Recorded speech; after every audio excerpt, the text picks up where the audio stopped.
Hello, Scorpio! Year 2025. Bagong taon.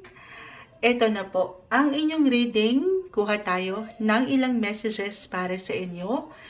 As usual, kung ano man po ang pwede nating makita na gabay. Okay? Ngayong bagong taon, ano nga bang parating sa inyo? Sana po ito ay, kung ano man yung messages, okay? Sana po ito ay pawang maging mensaheng gabay lamang para sa inyo. Scorpio. Sige po, ilaban na natin ito. Dito muna tayo sa inyong tarot. Tarot reading. Anong kailangan marinig ng mga Scorpio ngayong bagong taon, 2025? Mensaheng gabay po para sa inyo. Tayo live na live sa ating YT. Babalikan ko kayo guys after nito. Scorpio 2025. Anong kailangan nilang marinig ngayong bagong taon? Mensaheng gabay po. Scorpio 2025. Guidance, advice para sa mga taong ito. Okay. Scorpio, bagong taon 2025. Guidance para sa kanila. Okay. May ilang cards nang bumabagsak. Okay, pa isa-isa. So, actually, may dalawa-dalawa rin pala. Hindi natin pipigilan. Gusto kong umangat po kasi ito ng kusa. Scorpio 2025. Okay. Sige po. Isa-isahin natin. Tapos saka tayo mag-add maya-maya. The two of Wands, Five of Swords. Okay, yan, ito na. The Empress. The Eight of Pentacles, reverse. Ten of Cups. Eight of Cups, reverse. The Knight of Pentacles. Sige po, isama na natin tong isa pa. And the Nine. Scorpio, Scorpio, Scorpio. Una-una kong napuna rito. Isa-isahin po natin. Guys, tayo po ay general message. Just only take what resonate. Para sa ilan sa inyo. Ito yung pinakaunang message na aking napuna. Ito yung ilang laban. Laban sa buhay na may kaugnayan sa travel. Meron po ba? I mean, yung laban na, ayan, may bumabara pa. Excuse me po. Especially for some of you na merong inaayos, inaasikaso, sa higit na practical tayo na ilang travel documents po ba ito? Visa, passport, anything in regards international matters or ilang agenda pagdating sa part na yan. Ayan. Ito yung laban. Laban na hindi nyo susukuan. Maybe a reminder na ito yung kailangan marinig ngayon ng ilang Scorpio. Na syempre pa, wala namang madali. Okay? Ito ay isang proseso na kailangan yung pagkatiwalaan. Kailangan yung panghawakan. Lalo rin, guys, kung narito po ang inyong pangarap. The Nine of Cups. Or gusto talagang i-work out.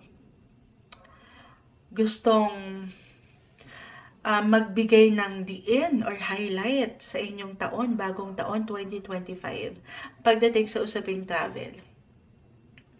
Or sabi ko nga, may kaugnayan sa ibang bansa. Kung hindi man ito physical travel, na kayo'y babiyahe, maaaring may ilang ganap na pwedeng parating sa inyo na may kaugnayan sa ibang bansa.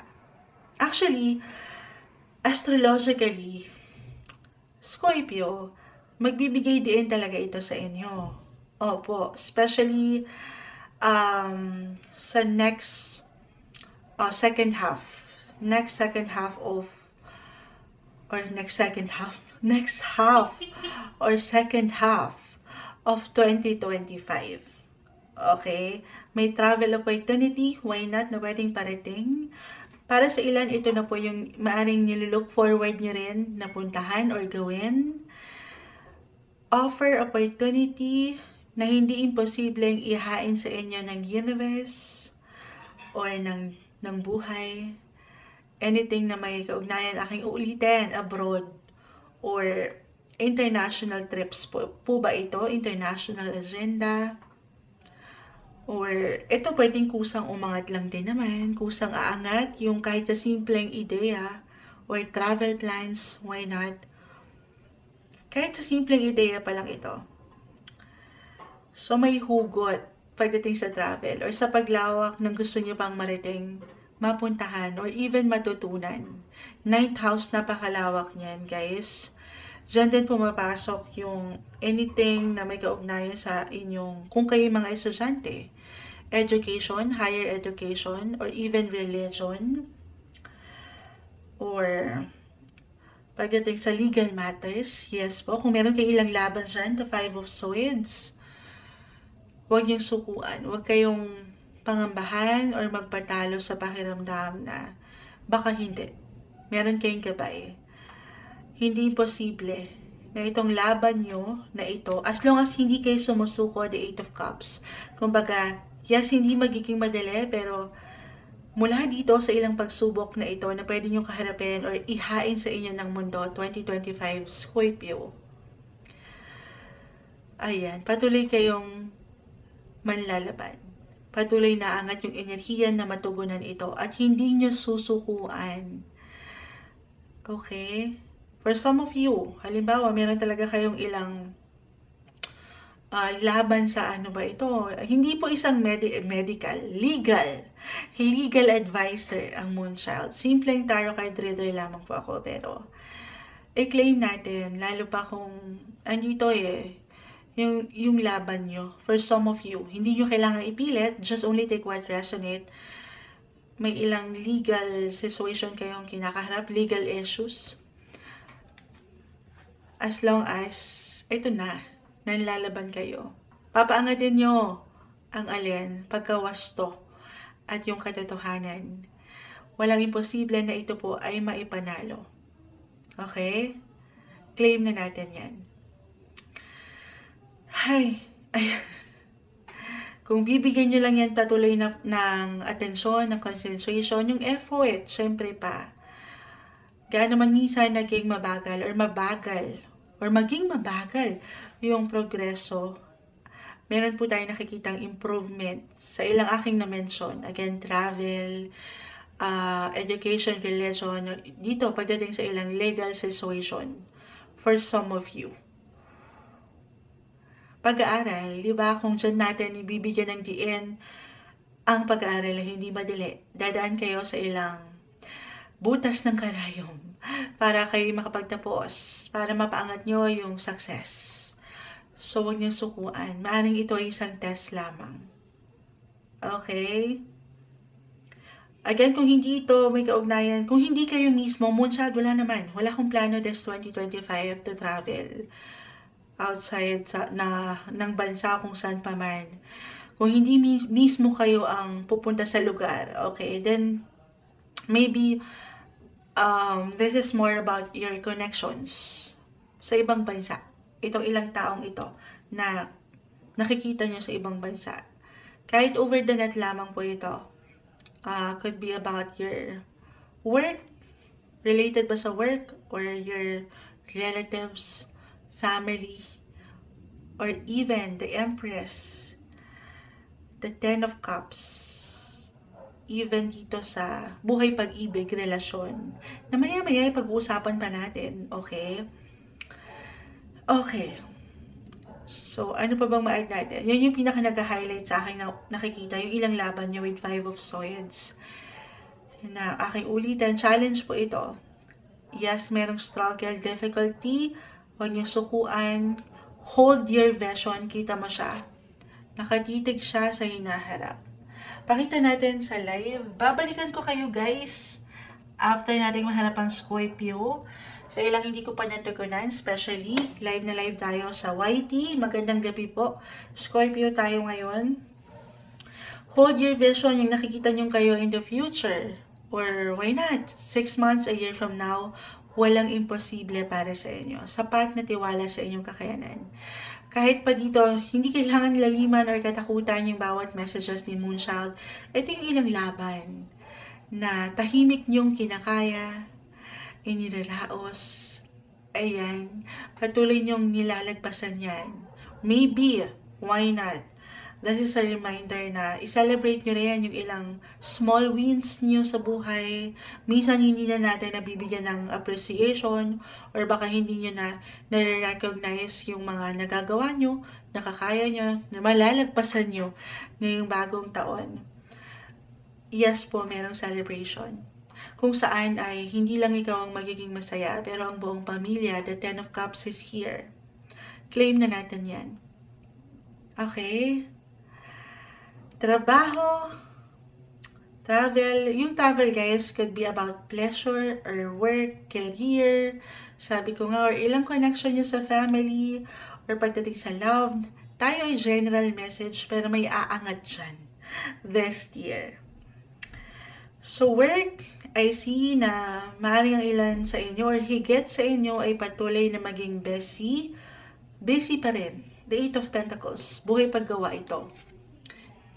This one is in reverse. So, focus talaga. Or ma-occupy ng higit yung oras nyo sa trabaho. Ngayong bagong taon. Na ang ganda. So, andyan pa rin. Patuloy pa rin yung blessing of work. At kung may trabaho, definitely, merong kita, merong pera. Speaking of pera, usaping pera tayo when it comes to your income or budget. Pagdating sa inyong buhay or usaping pinansyal. Ayan. 2025 Scorpio. Claim na natin ito. Okay? Puro claim si Moonshot. Yes po, I feel na meron kasi kayo ditong kasapatan, kakontentuhan. Andito yung happiness. Kasi napapaangat nyo yung kayo Knight of Pentacles, yung gusto nyong makita pa sa buhay, karera, trabaho, pera. I-claim na natin, Scorpio 2025, na hindi po kayo mawawalan. Hindi kayo mawawalan. You will be financially secured and independence. Okay? Okay. Ang ganda. Napapangiti si Moonshot. Patuloy din kayo ditong sumusubok po. Eight of Cups. Kayo to. Scorpio. You're in the 8th house of 8th house of transitions, transformation. Patuloy na pagsabay sa ilang changes. Alam nyo na to. Minsan nga parang ginugulat kayo ng mundo, ng buhay. Lalo pa, usaping pera tayo. Ups and downs, highs and lows. Pero napanghahawakan. Napapanghawakan. Yes, hindi ka mawawalan, pero ito tayo. Dito tayo sa medyo, hindi ganun. Wala namang perfect Sabi ko nga, ups and downs, lalo pa usaping pera.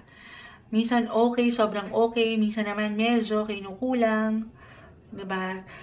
Guys, again, sa reality, magkakaiba pa rin po ang bawat isa. Iba-iba pa rin po tayo ng estado or katayuan. Hindi po ba? Yun lang. So, maybe a reminder lang din ito na kung at one point sagana tayo or may pagkasobra naman, Moonchild, hindi ako kinukulang talaga. Sobra-sobra pa nga. Baka naman.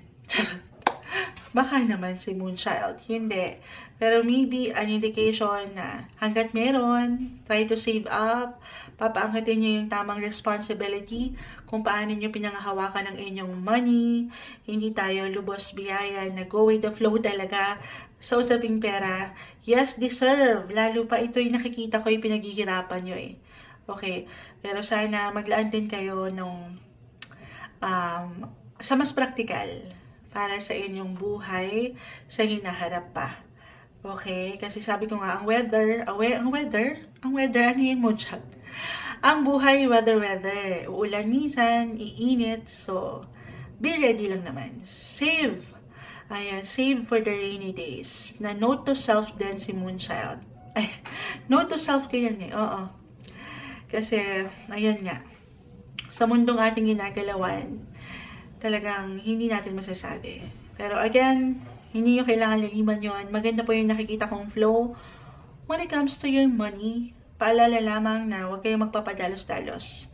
Kasi lalo kung may pagkasobra, minsan, andyan yung excitement at hindi yung masyadong naalalayan ng sarili, baka add to cart tayo dyan, na hindi na natin napupuna, ay sandali, kailangan ko ba to? Importante ba to? So very important na napagninilay-nilayan nyo rin ang sektor ng usaping pinansyal nang walang pagkasobra or pagkakulang. Okay? Pero naman po ang, again, yung laban, yung pagsubok na ito, lalabanan nyo, manlalaban kayo. Hindi nyo ito susukuan. Ano man yung pwede nyong ma-encounter pa sa usaping trabaho man o pera. Claim po natin na ito'y mapangahawakan, merong solusyon, or masusolusyonan. Okay? Okay. Ayan.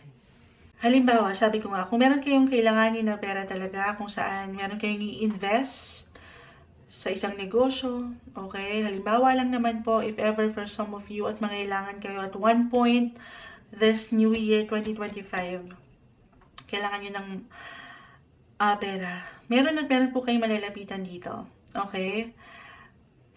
Meron at merong solusyon. Sabi ko nga, makakahanap kayo. Yung diskarte. Saan? Isa pa sa magbibigay din this year para sa inyo ay sa inyong mismong sign, Scorpio. Itong inyong Scorpio, you're in the 8th house. So, ito yung magbibigay din bilang si planet Jupiter, still currently in your 8th house of finances. Okay, ito yon. Other people's money. Saan kayo pwedeng lumapit? Napakalawak ng 8th house sa bangko. Or even sa ating gobyerno. May paayuda. Why not? May ilang suporta. Merong pwedeng tumulong. Hindi ka nag-iisa. Minsan, syempre ba, hindi po tayo pare-pareho ng oportunidad. Yan ang realidad. Pero paangatin niyo po yung diskarte. Okay? May solusyon, aking ulitin. Makaka-recover kayo dito. If ever talagang may struggle.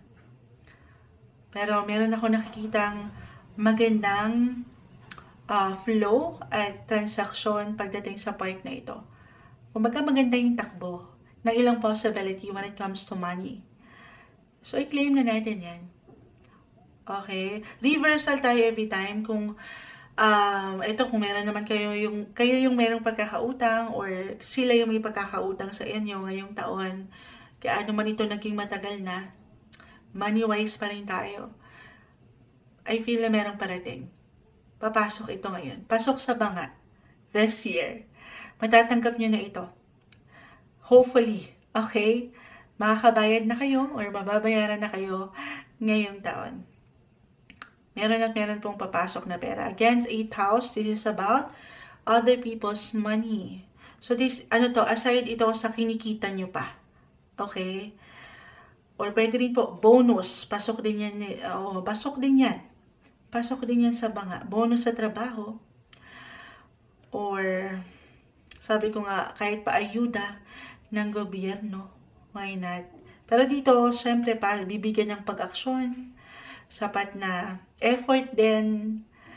Kasi sa reality, yun na nga eh. Iba-iba tayo ng opportunity. Okay? Hi. Yung nakikita ko. Ang ganda-ganda naman. Sige po. Ayan. Mag-add muna tayo. Add pa po tayo ng ilang messages for you, Scorpio 2025. Anong kailangan nyo marinig? May bumagsak na. Salamat po sa ilang napapadaan sa live natin. Okay, may umaangat dito, hindi natin pipigilan. 2025 Scorpio. Ano pang kailangan yung marinig? Ayun na. Scorpio. Tatabi ko na agad si 5th house. Pakita natin. 5th house and the Empress. Isa lang po ang nais parating nito. Nagbigay din, pakita natin sa live.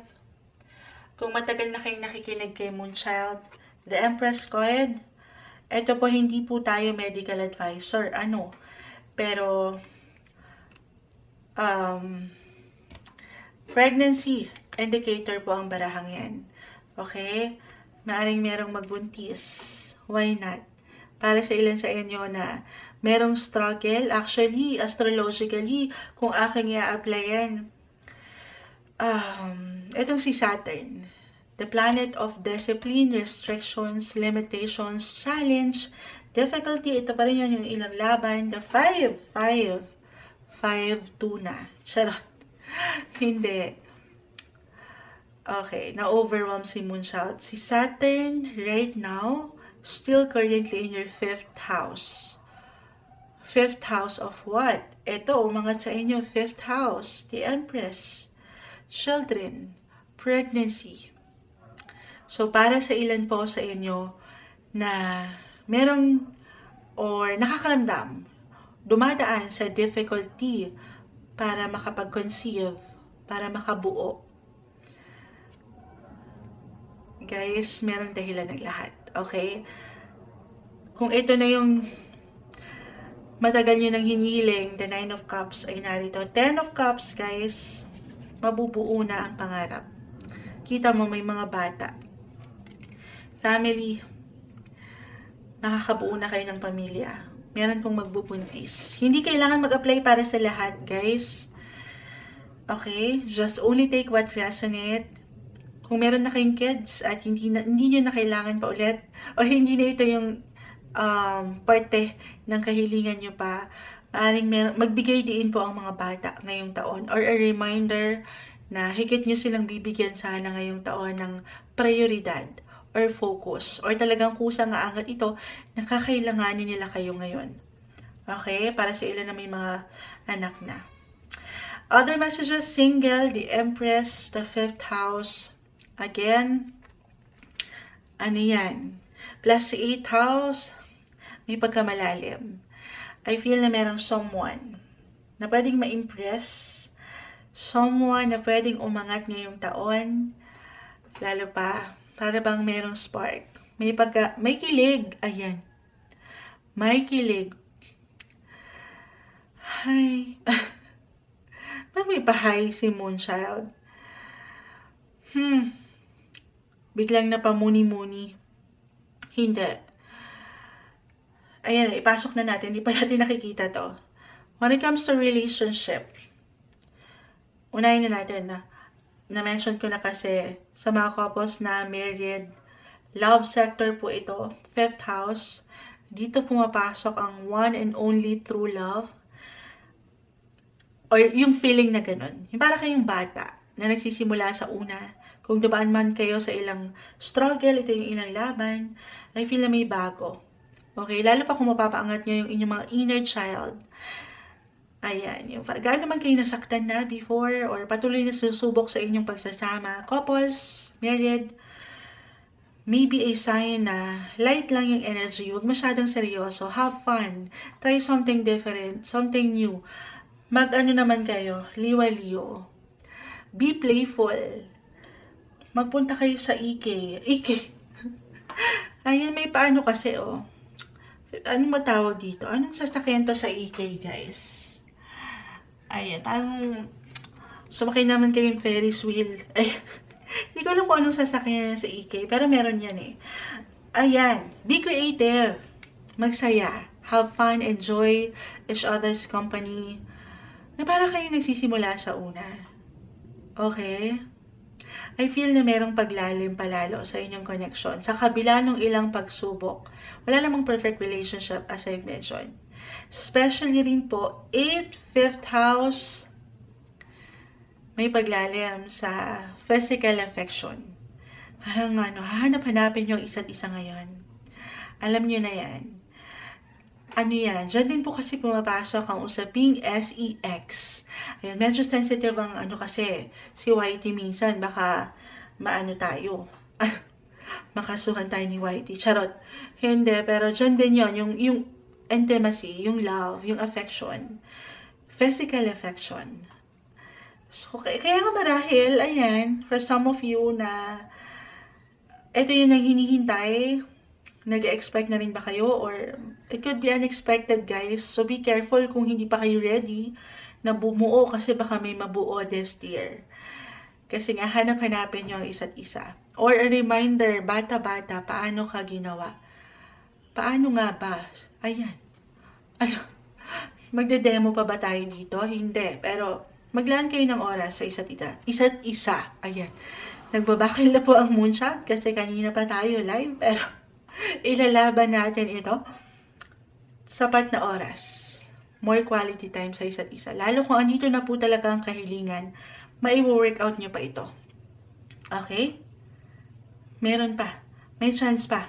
Huwag kayo mawala ng pag-asa. Lalo kung andito na ang kahilingan, may baby blessing tayong nakikita. Kung hindi ito pwedeng moonshot, hindi na pwede. Okay. Okay, huwag ipilit kung hindi na pwede. Pwede po itong mag-apply sa ilang miyembro ng pamilya din. Okay? Reversal yung energy natin every time. Single tayo. Nabibitin tayo sa single eh. Bago yan, papakita ko muna. 11th house. Perfect for single. 6 and 11th house. This is about your friendship. Workmates. Buhay trabaho. Pang-araw-araw na trabaho. Kung single and ready to mingle, why not?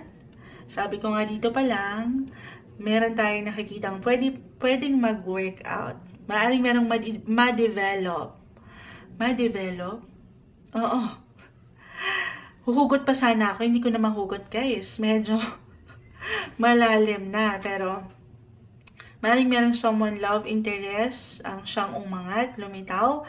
It could be one of your circle of friends na or makikilala nyo ito sa ilang. Kung meron man kayong organization, community, social groups, or magbigay daan ng ilang co-workers nyo sa trabaho, why not? Or pagdating sa health, kung kayo hindi po isang health advisor ang moonshot, pero kung kayo mga health enthusiast, wow, health enthusiast, kumbaga nagja-gym, baka sa gym nyo ito makilala, why not pa rin? Kung magiging bukas lang kayo single, meron tayong nakikitang someone na pwedeng magpa-spark, magpakilig ng inyong buhay this year. Buhay love life. Okay? Kung saan mag-e-enjoy, magsasaya lang kayo. Or mas mararamdaman nyo na, ay, sandali, pang PBB teens to. Parang ganon. Babalik kayo sa kabataan. Katabaan na lang si Moonchild eh. Kayo kabataan pa. Oo. Pero kakayanin. Okay, kakayanin. May someone, smart, may pag-bloom, pag-glow up ng inyong buhay relasyon. No matter what, your relationship status, Scorpio, overall, love messages, single ka pa man in a relationship, or nandito na sa buhay mag-asawa, ay, maiwo-workout pa, may laban pa, may asim pa, may pag-level up po, tayong nakikita. Okay? Pero kung single, Moonchild, wala pa sa, ano ko yan eh, wala pa sa aking agam-agam yung love life na yan. Okay? Kung hindi naman, huwag nating ipilit. It's up to you pa rin, Scorpio. Huwag nating ipilit ang isang bagay na hindi pa tayo ready. Okay? Pero pwede po itong mag-apply sa saan? Itong init mo, itong pag-spark ng iyong buhay, 5th house. Dito po pumapasok rin yung matatawag mong passion sa iyong ginagawa. Passion. Mapatrabaho man ito, or yung matatawag mong inner calling, 5th house, ang lawak, kung saan ka nagiging masaya, or yung matatawag mong purpose. Kahit sa simpleng hobby mo lang yan, single Scorpio especially, or kung meron ka mang sports, baka dyan ka higit na maglaan ng energy. Ayan, di ba? Biglang taas ng energy ni Moonchild. Baka dyan ka higit na maglaan ng focus rin this year. If ever, napakalawak kasi. Just only take what resonate. Okay, claim natin, relationship-wise, saan man yan, pamilya, napakaganda po. Walang perfect relationship, pero patuloy pong umaangat, patuloy na may pag-develop, patuloy na makikitaan mo ng growth ang iyong buhay relasyon. Okay, claim na natin yan. Positive lang para sa inyo. Okay, ano pa pong ma-add natin? Meron pa ba? Sige po, kuha na tayo. ng alin? Pinaka final words, advice kung about sa kalusugan. Again, hindi po tayo health advisor or professional medical advisor or whatever po. Simpleng tarot card reader lang tayo. Pero kung pagtutuunan nyo ng higit ang inyong sarili, the Empress, okay, balance lang din. I mean, physically, mentally, emotionally, magpaganda, or kusang aangat ang ganda, guys. Kahit walang effort, blooming ang inyong mga aura. Pero kung lalo nyo pang pagbibigay, ano daw? Ayan na. Bibigyang diin. Ayan, ang inyong mga sarili. Siyempre pa, lalo pa kung may pagka-busy po. Busy and productive ang ilan sa inyo, na baka hindi nyo na napapakinamdaman yung kayo. So, very important to listen to your body pa rin.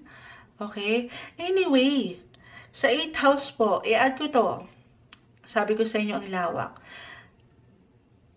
Okay. Health-wise, astrologically speaking, for some of you, just only take what resonate. Maari po kasing dumaan ng ilan sa inyo. Kaya the Empress and the 8 of Cups, reverse. Ito yung ilang laban. For some, maaring dumaan po kayo. Hindi kailangan katakutan, laliman. Pero for some of you, maaring dumaan sa medical procedure, or you will undergo treatments, or even kasi 8th house of surgery. Ayan. Pero sabi ko nga, sa huli guys, yung resulta, yung outcome mula dito sa ating nakukuhang messages, wala dito ang finale sa inyong teleserye. Sa huli, everything's still up to you. Nasa inyo pa rin ang susi. Saan?